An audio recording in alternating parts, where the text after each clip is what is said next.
Hi everybody, we're just going to talk to Mum today, who's now, how old, Mummy? 83. 83, so I thought it'd be just nice if we, as the siblings, or most of us are here, talk to Mum about her life and all the things that we may or may not know. Josh is coming. Okay. He'll come. So Mummy, do you want to just start at the beginning and your story about your life? The story of my life. So what happened? Like you were born, what year, or that where were you born? I was born in December, 23rd of December 1937 in Hungary, in Budapest in Hungary. And I was the first child to my father, Albert, and Etta Scheinberg.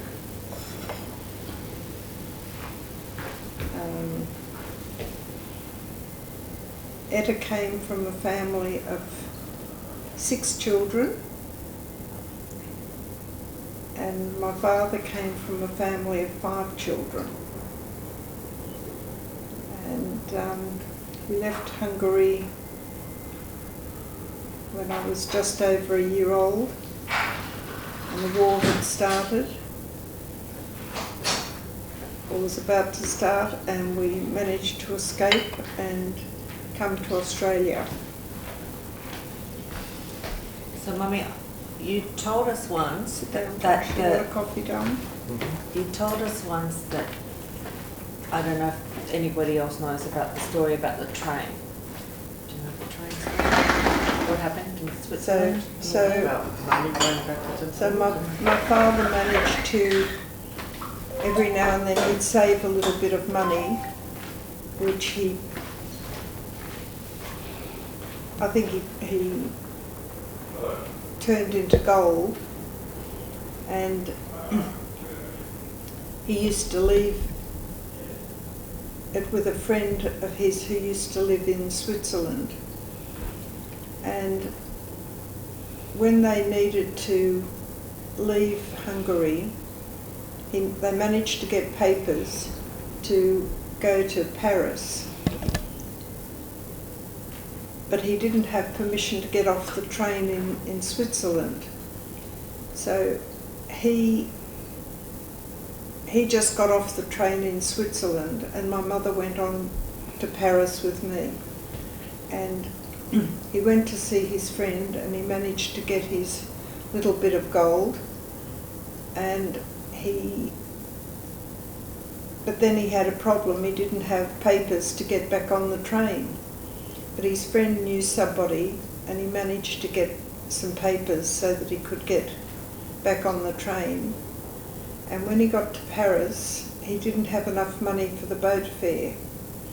So they waited, and then as war was declared, the price of gold shot up, and then he had just enough money to pay for the boat fare to come to Australia. And I believe they left on the last boat.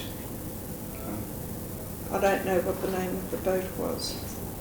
Was there a story about sometimes he kept the money in his shoes, sometimes he kept... Oh yeah, sometimes when he was travelling he kept the money in his shoe, and sometimes he kept the money in his pocket. One day the inspector came on the train and said, "Take off your shoes." And luckily that time the money was in his pocket, and then another time the man said, "Empty your pockets," and the money was in his shoe. So he was very fortunate that he escaped losing his little bit of wealth each time. And was your mum pregnant when she was? My mother was pregnant when they came with David on the boat.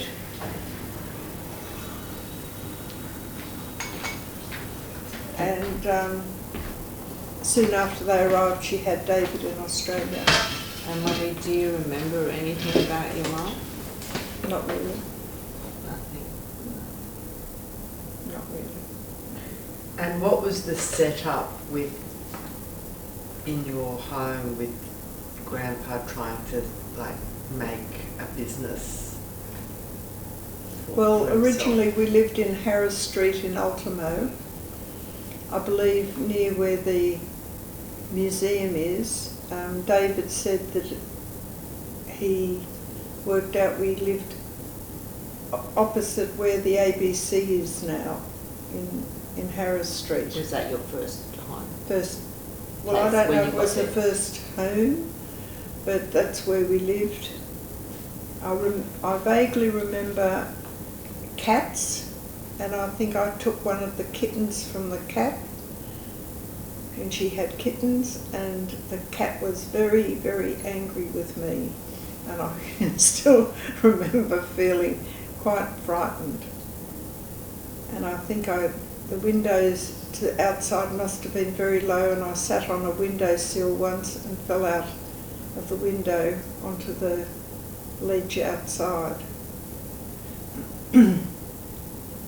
But other than that, I really don't have much memory of Harris Street at all. But my father once said he and my mother worked extremely hard, and one day one of the neighbours came in and felt very sorry for them and said, "Go and take your wife out for a little bit and we'll stay here and look after the baby." And so my mother and father apparently went out, and apparently the house was a big mess, and when they came back everything was neat and tidy. The mother and her daughter had cleaned the place through and my father said that was just so nice. But apparently there was a lot of mice and rats in that Harris Street area, and they had mice jumping up and down the stairs, and that's why they had the cat. So, But they set up like manufacturing in that yeah, apartment? my mother was sewing, and my father probably was cutting and trying to sell the things. And he said he used to go to the markets, which was, Paddy's Market was not far from Harris Street, and he used to go and get like a 10-kilo bag of potatoes and carry it back on his shoulder. And I don't think things were easy for them at all those early days. And then after that we moved to Beach Road, 49 Beach Road, which looks the same today as it did years ago, except in my childhood we used to have stained glass windows which pushed out, and then when we moved in with your children... Yeah, but we were in Dolby Hill one. It was When later. you- Oh, when you were little. Okay, when you were little. When I was little. Yeah. Later it was changed, the windows were changed, and an air conditioner was put in the lounge room in the window. So we lost the stained glass windows, which were a very nice part of that era. Everybody had stained glass windows. And then from Harris Street after Bondi, I lived there with my grandmother for a long time. Was that when your mum was alive, or? Yeah, but she died when I was around 3. So we lived there for a while, and then at one stage my father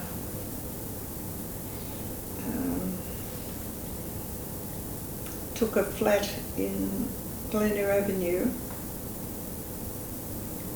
and we had a housekeeper there, and it must have been six-ish, I think. And I remember her making jam tarts and her teaching me how you do the lattice on the top of a tart.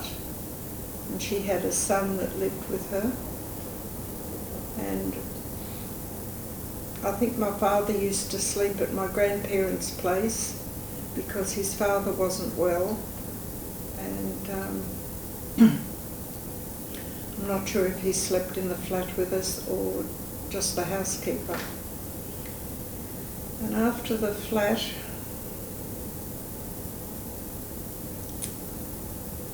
I think I was boarded with a family who lived in Gordon, a Jewish family. They had 2 children, a boy and a girl. The girl was about my age, and I lived with them for a while. David stayed living with my grandmother, and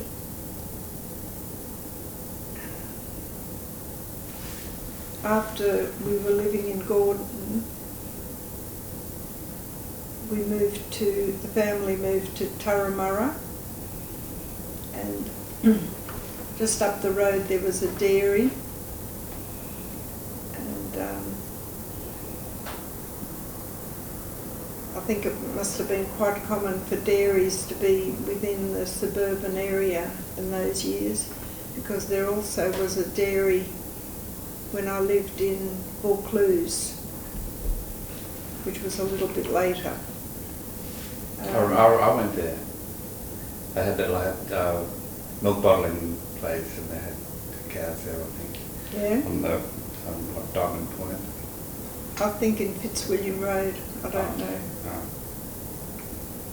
Yeah, I remember I went there for a school excursion. Anyway, I was living with this family for a little while, and my father said he used to take me home on the weekends. Well, one weekend he took me back,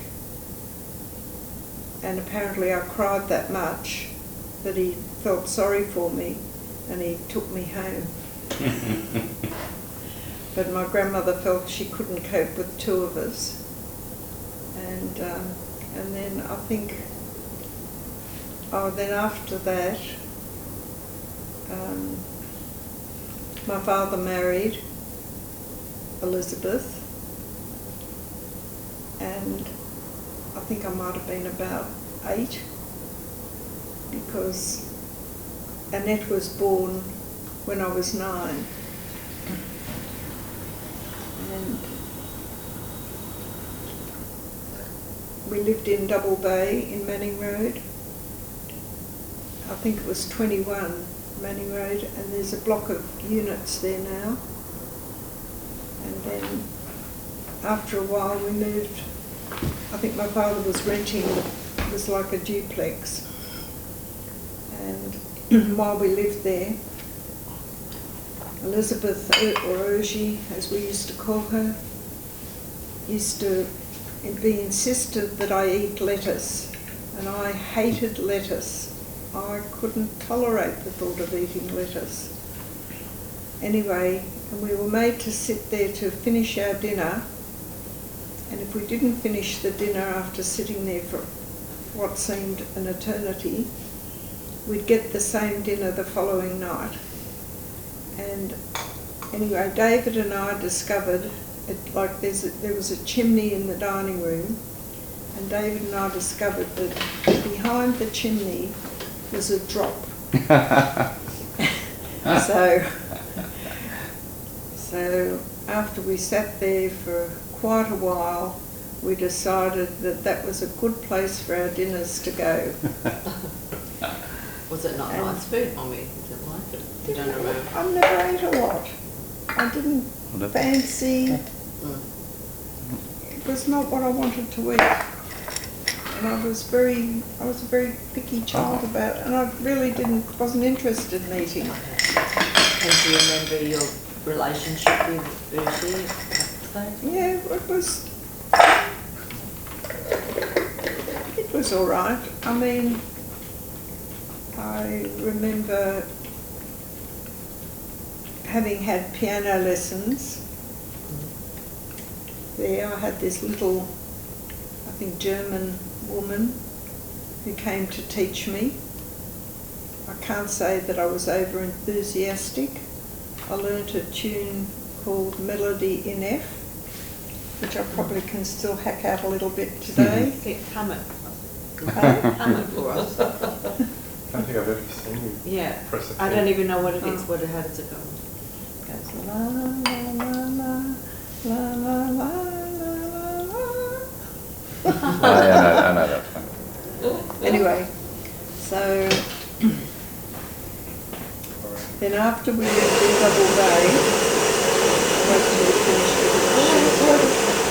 Oh, something about double from here.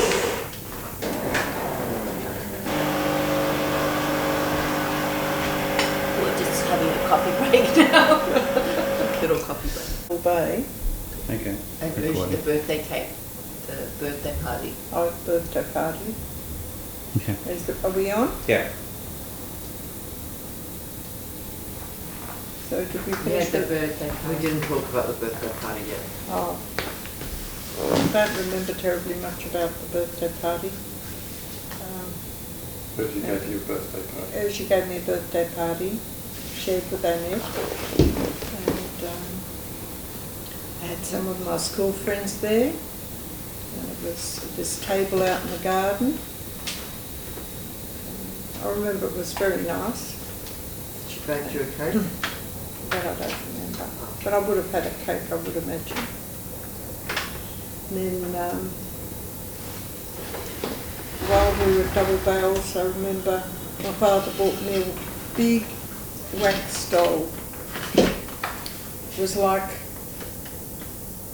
It's a wax a little doll. child. It must have cost What's a him a wax doll? fortune. A doll with a face made of wax. Ooh, that would have been dangerous. Don't leave it in the sun. Yeah. And I didn't know, and I did. I left it in the sun and it melted. And I was pretty upset about it because it was a beautiful doll. You know, it was a child-sized doll. And I think it must have cost him a fortune to buy it anyway. The people below us, when we lived in Double Bay, were two spinsters. I think the property must have belonged to them. I think they were called Goldberg. And I always worried when I put the food down the back of the chimney that it landed in their fireplace below, but nobody ever said anything, although David said there was some comments about it. But and they had a dog, a Scottish Terrier, Oh, I'm sure he was. and they also had in their unit, they had a weaving loom where they made fabric. It was their hobby to make fabric. Mm-hmm. And I suppose in those years where fabric was sometimes difficult to come by, especially during the war years, I suppose it was quite an asset.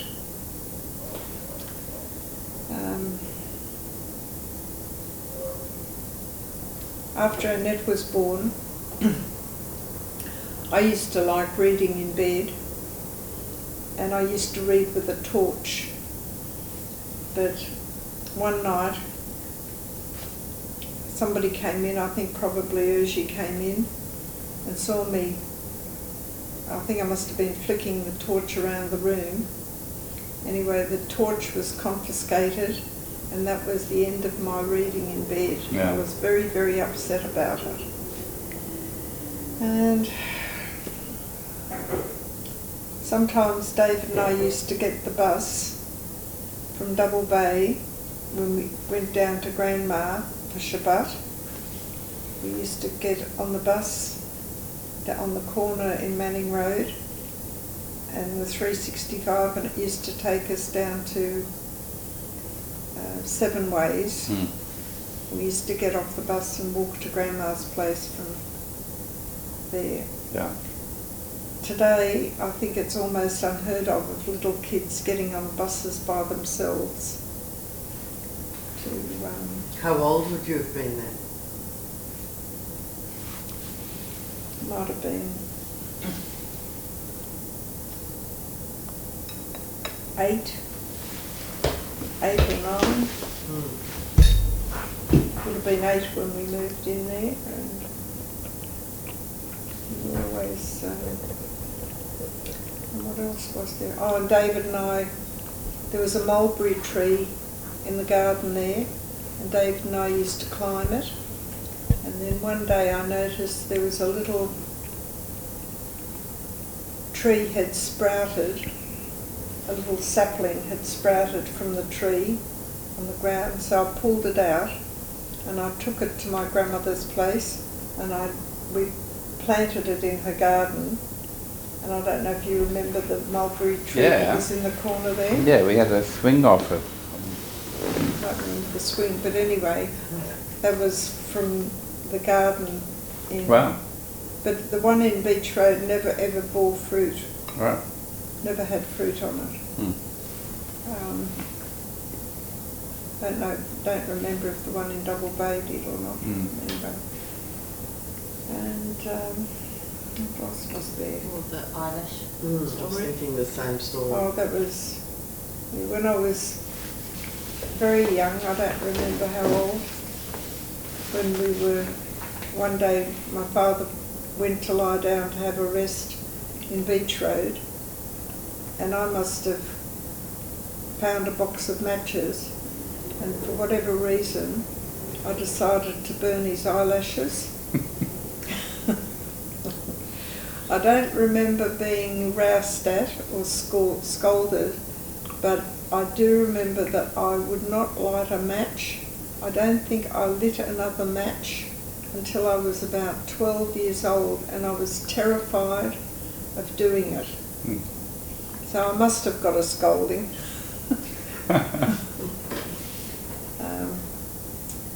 At Bondi, once my father went to have a bath, and there was a spider in the bed in David's bedroom, and so we decided the best way to eliminate the spider was to burn it.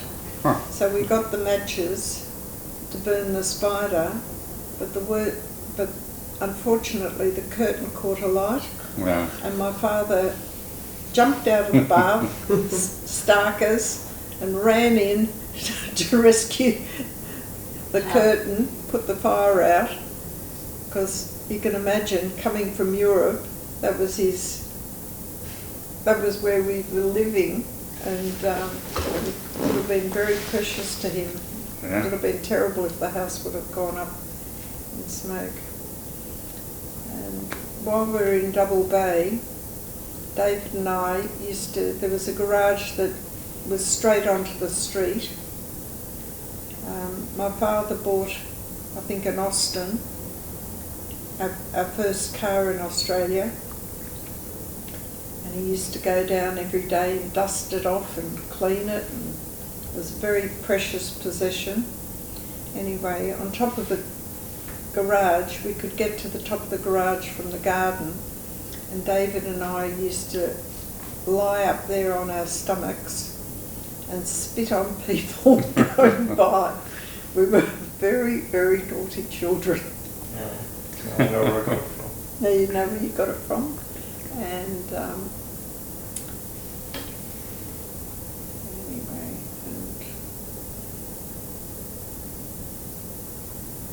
and when we were still living in Double Bay, I unfortunately was still bedwetting, and Urgie used to make me wash the sheets in the bathtub, and then I'd have to take them down the stairs and up the backyard, which was on a sort of a bit of a hill, to hang them up on the clothesline. It was quite an arduous chore. Yeah. And unfortunately, it didn't kill me. What about worse?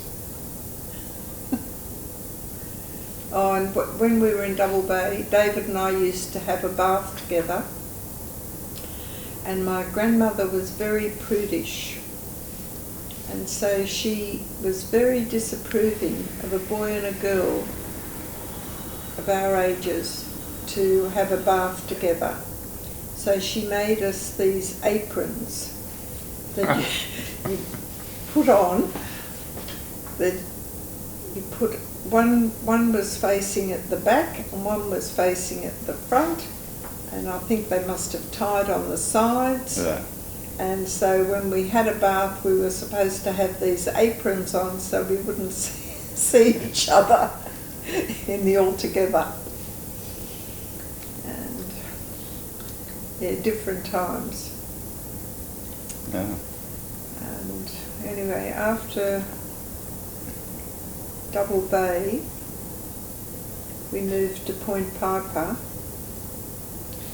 I don't remember playing piano anymore at Point Piper. I don't think piano went with us, so I don't know if the piano belonged to the people downstairs or as part of the house. I don't know, but there was no more piano lessons when we moved. And while we were in Double Bay, Urgie taught me to do cross stitch. So I learned to do cross stitch, tapestry. And we moved to Point Piper, and it was a very big house, and my father split the house and he made upstairs into a flat where his friend Barney Owen was living with his mother. Barney Owen used to have the American bag stores. Right. And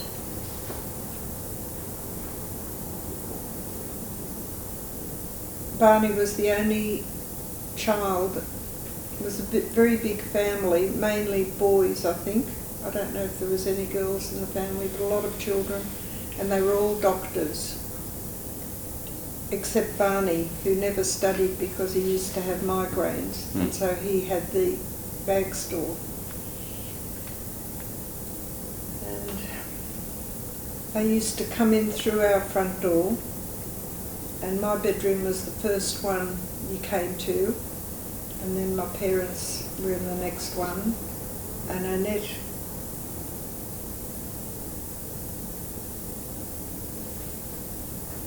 I can't remember how you got to Annette's room, but Annette's room must have come off the side of my parents' room somehow.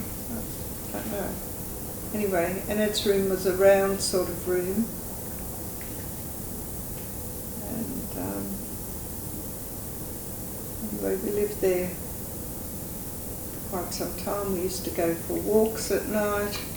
It was very nice living in Point Piper.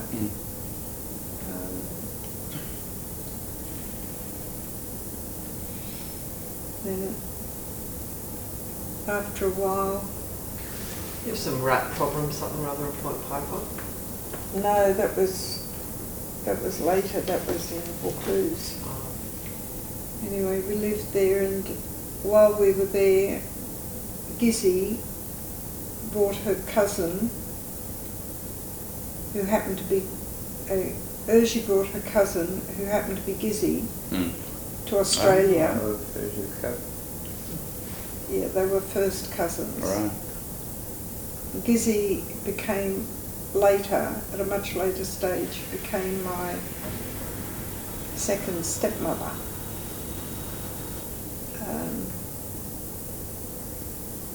But I believe they lived with us in Point Piper when they first came to Australia. And Was she married when she was helping? Was she with somebody? yeah, no, Gizzy was married. She came with George. She had to get off. Gizzy got off the boat, I think in Perth, and flew the rest of the way to Sydney because the baby was due, and they didn't want to have it on the boat. And do you remember your dad having issues with Urgie, or you don't? Not really, no. Never remember any fights.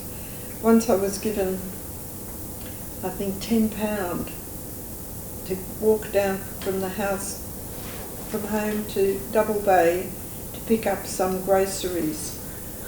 And somehow or another, I lost the £10 on the way to Double Bay. And I was very upset about it because I knew it was a lot of money. It was like a person's wage for the week. And I was terrified to go home.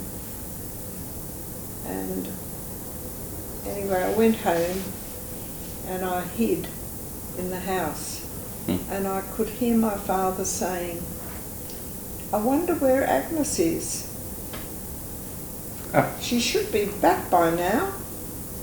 Anyway, finally I came out of hiding.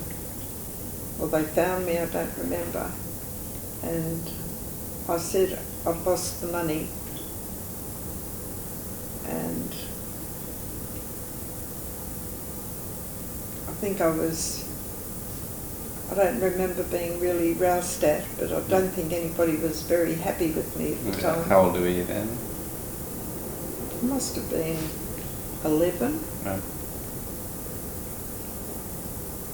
But if you think of it today, would you ask a child to walk from Point Piper to Double Bay to get some grocery Yeah.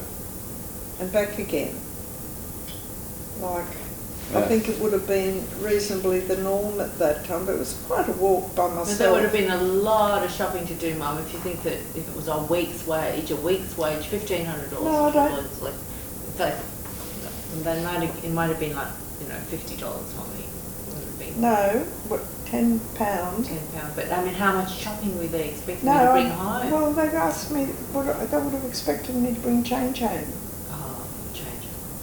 And the tram fare or the bus fare at that time for a child was a penny. Mm-hmm. You could go anywhere for a penny. Right. Every time you got on the bus or the train or the tram, a penny. Mm. Later they changed it, but when I was a child it was a penny for a Yeah. child. What else happened in Double? Oh, Urgie used to like making chops, and then she'd make potato and spinach soup. It was a favourite of hers. Was it a favourite of Potato. yours?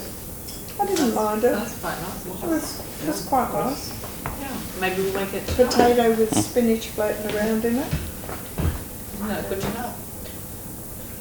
Maybe it'll be your new favourite, Mum. Anyway, Places. one day my father came home and he said, "Children, I want you to come with me." And he took us up to Vaucluse, where he introduced us to this lady and her 2 children, and he said, "We're going to be moving there." We packed up our stuff, and I think it That was Urgie, was that the... when my father was leaving Urgie. Ah. Mm. And it didn't take long, and we moved in. And I shared a room with the daughter, who was my age, and David shared a room with the son, who would have been David's age. Okay. And the woman then became my father's girlfriend. Uncle John used to live downstairs. It was like a block of flats, or a big house converted into flats. And she lived downstairs in Uncle John's apartment because he went overseas, I think, for 6 months. Yeah. So we were living there, the children were all in this, the 4 of us were in this flat, and then, shock horror, we had to clean it. And although when I was living with Urgie, I had to do my own washing in the copper. From a very young age, I did my own washing. Anyway, there wasn't a vacuum cleaner, there was a straw broom, Yeah. and the kitchen was incredibly small. It was mainly just a stove and a sink, and that was about it. And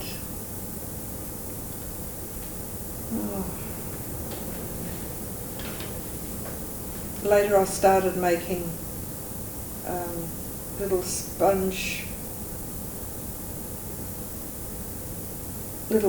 cakes, little in patty cups, sponge in patty cups.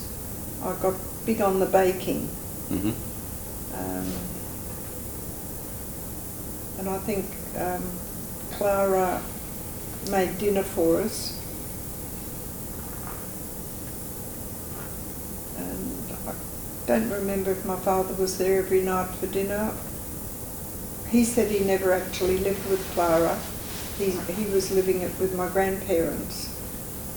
So Clara ended up in the Montefiore home when John was there? she did. I met her. Yeah. Yeah, I met her too. She tried to get me into numerology. Anyway, so we were with Clara there. Then after that,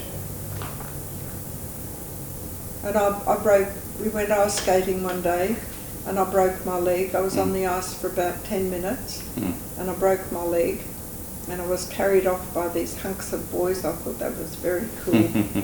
Anyway, I had plaster up to my hip, from my ankle to from my toes to my hip. It was very awkward to have. Your left leg? Huh? Your right leg, whichever leg you've got a problem with Well, now. the left leg. Is it the same one? Yeah. Anyway, it was very awkward to get in and out of the bath to wash myself. Oh, and when we moved into that flat, the bath was absolutely disgusting.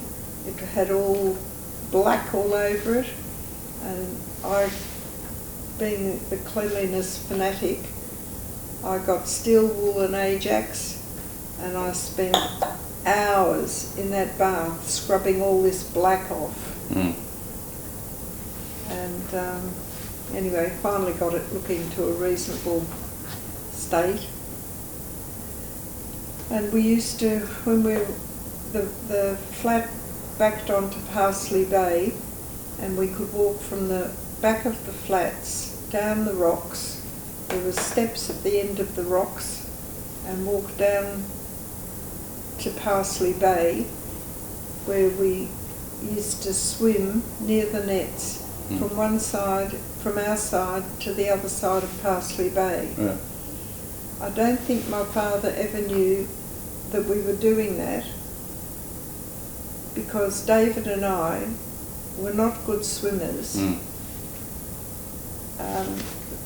We had the sense to swim near the nets. Okay. But and sometimes an octopus would slither past our legs. Yeah. It was an eerie feeling. And we spent a lot of time swimming backwards and forwards over Parsley Bay. And Clara used to go down the back onto the rocks, and she didn't have big boobs, but she used to sunbake down there topless. And I thought that was really not on. And she used to say, "Oh, nobody will notice. They'll think I'm just a fella." You know, she was not very big in the boob.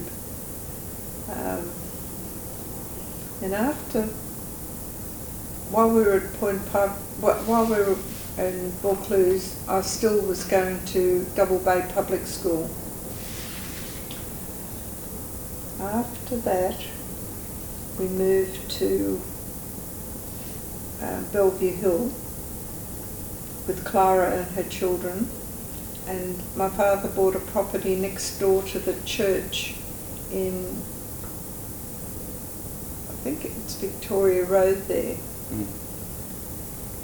and near Bellevue Hill School. Oh, yeah, There's a church church, there. and next door. Well, you don't know until you live next to a church that the bells toll just when you've fallen asleep. At any time that you want to go to sleep, those bells toll. Mm. Anyway, there was a lot of rubbish on the property, and my father set up a fire in the backyard to burn it all, which people used to burn their rubbish in their backyards years ago. And the people in the flats next door were storming, that we're smoking them out, so we had to put the fire out. Yeah. And I think my father thought he could build something there. Today there are flats there, but it's only fairly recently they've gone up. All the years it remained as a house. Mm-hmm. And while we were there, I complained to my father that I was quite unhappy.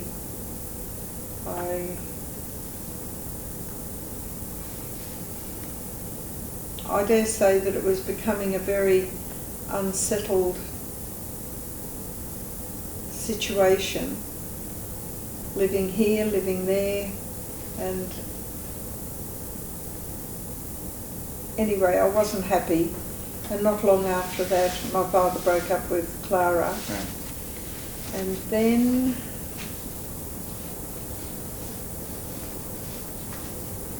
we might have gone back to live with Grandma for a while.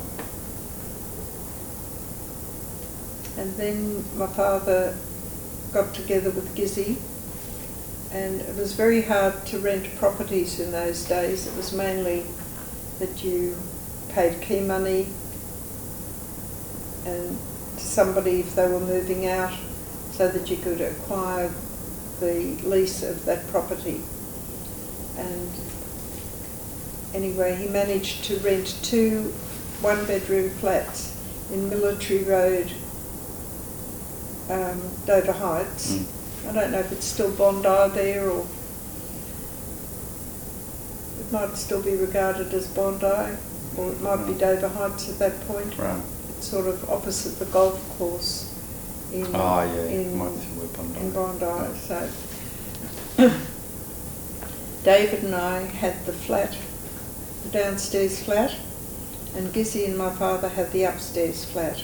Mm-hmm. And George sometimes was there, but George was boarded with Mrs. Stoker. Uh-huh. Oh, look at him. Mrs. Stoker. Mrs. Stoker. She was younger then.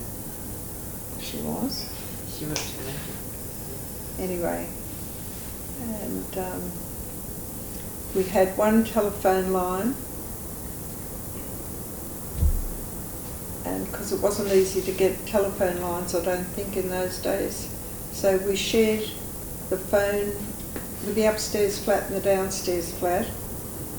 And if the phone call came from my parents and they were upstairs and the phone call came through down the bottom, there was no way really to let them know. So I used to yell out the window, "Telephone!" And the people in between, on the floors in between, must have had enough of it. And one day they dumped a jug of water, or a bucket of water out the window, and more or less keep quiet. And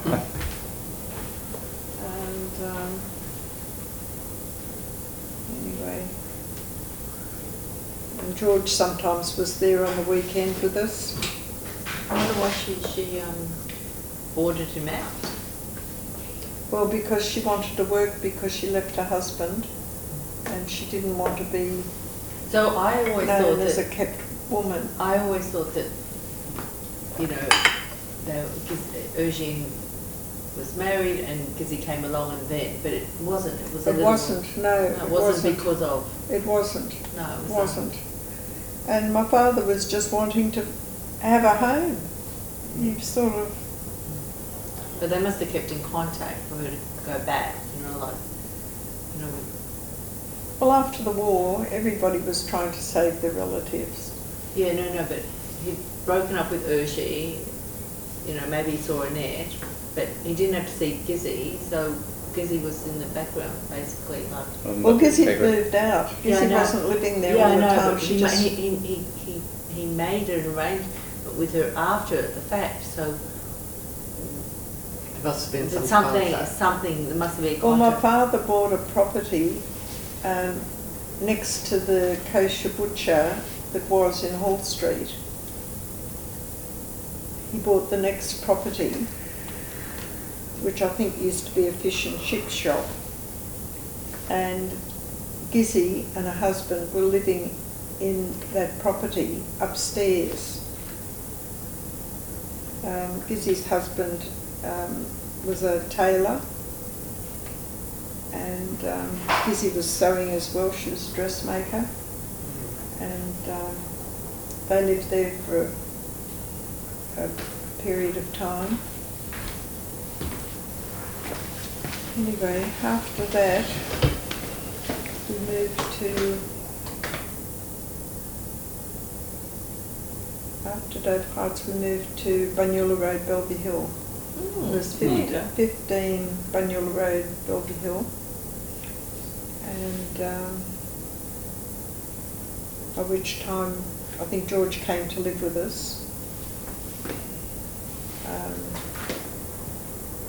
Might have been going to school at that kindergarten or school, I'm not sure. Anyway, he was living with us, and Did you still have contact with Annette yeah, in those years? yeah. My father took Annette every weekend. He used to spend Sundays with her. Yeah, he was very. He was a devoted parent, my dad. So, and anyway, when we went there, I wound up going to Randwick High School, and then David used to go to Wellington Street High School. David left school at 14 and a half, and my father sent him to New Zealand to learn how to manage the factory. We had a factory in New Zealand, and What sort of factory? I think it was, I don't know if we had handbags. Might have been, I think it might have been slippers. Might have had handbags there as well. I'm really not sure. And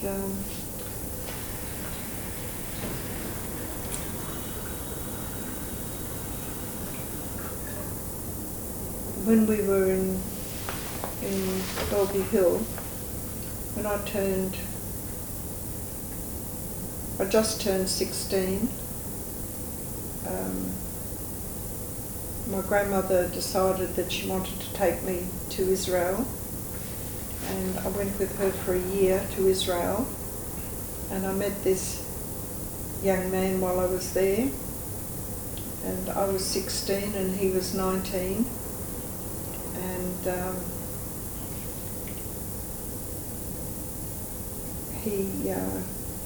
we sort of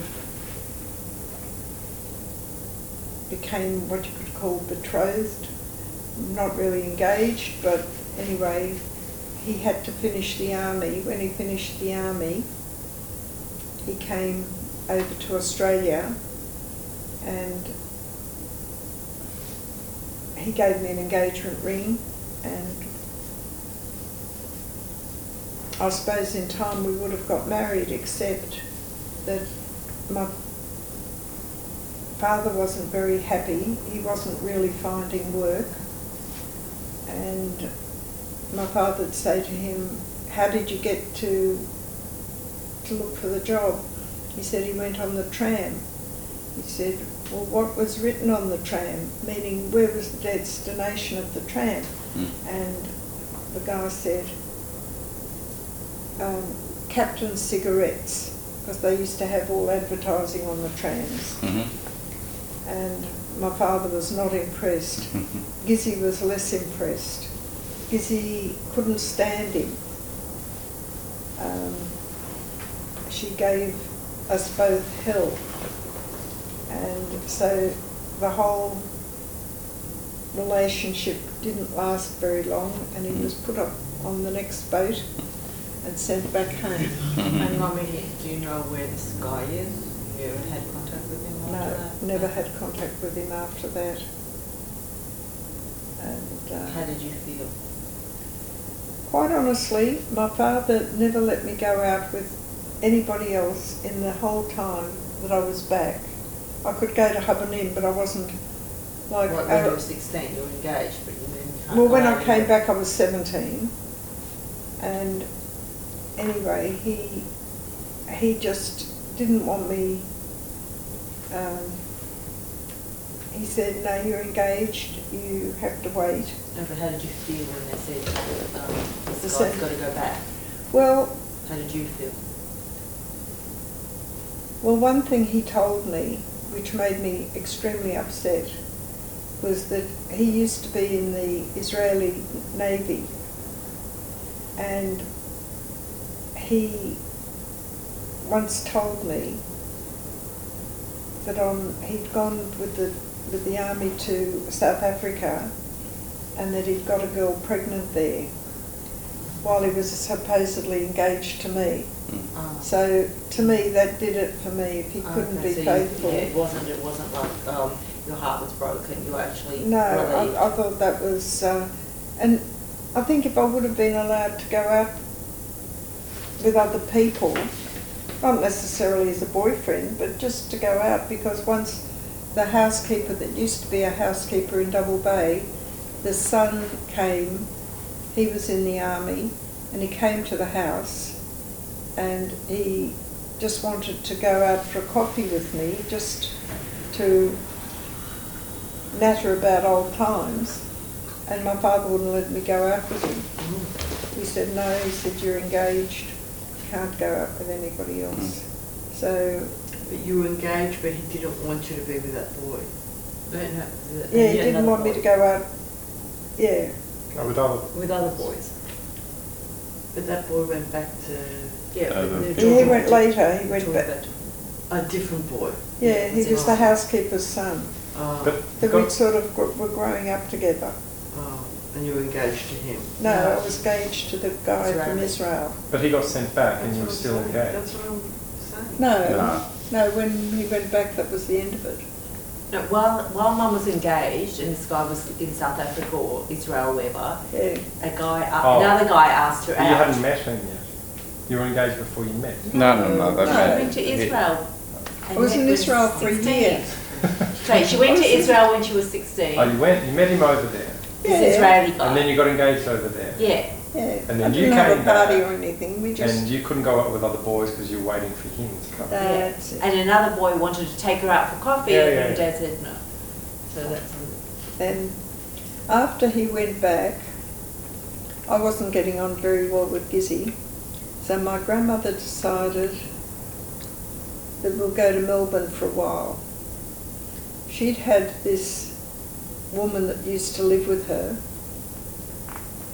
who was a Holocaust survivor, and she finally managed to find somebody and she got married, and she moved to Melbourne, and so my grandmother thought we'll stay with them in their house and spend a few months in Melbourne. And because after I was engaged, that broke off, and I started going out after a while with this non-Jewish boy. And my grandmother wasn't pleased about that. So she wanted to get me away to Melbourne so I wouldn't be able to see him. Anyway, we went down to Melbourne and I went to work in Myers in their bargain basement. And I went out in Melbourne with a few boys down there. And one guy I went out with him quite a few times, and when he used to come back, he'd sort of just say goodnight, never ever attempted to kiss me goodnight. And then one day he said to me, he doesn't want to kiss me goodnight because he wants to do it in much more romantic settings. Okay. Mm. So one day he took me out on the Yarra in a rowboat, and we went rowing down the Yarra, and then he pulls over to the side of to the bank of the river, and we get out for a bit and sit on the grass, and then he wants to start kissing. Well, the appetite had gone away. I didn't want a bar of it anymore. And so that relationship finished very quickly. And I think we'll just have a break because we've been going for quite a while. Yeah. And not quite sure what his day is, but just have a break and Yes, walk I just around. like, for me, I'd Rosie's- rather come Rosie. back another day. Yeah. So- Or you can continue, but so I just... maybe No, no, we'll, we'll maybe continue we'll another just day. we'll just stop at this point and Okay. continue it. Yeah, with The boyfriend's chat. the boyfriend. Boyfriend's Boyfriend chapter. chapter, Yeah, sorry. I yes. just